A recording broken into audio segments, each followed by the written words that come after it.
Welcome to day 11 of your 365-day fitness journey.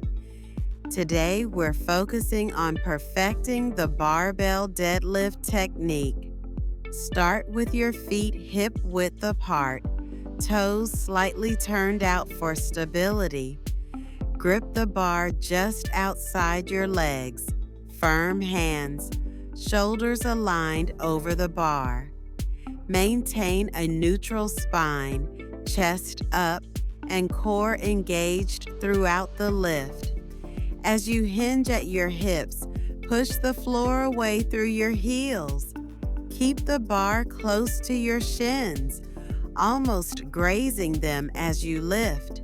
Stand tall at the top, squeezing your glutes without leaning back.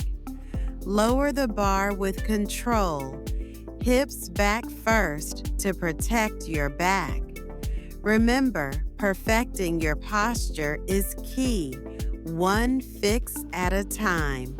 Like, share, and subscribe for daily workout form tips.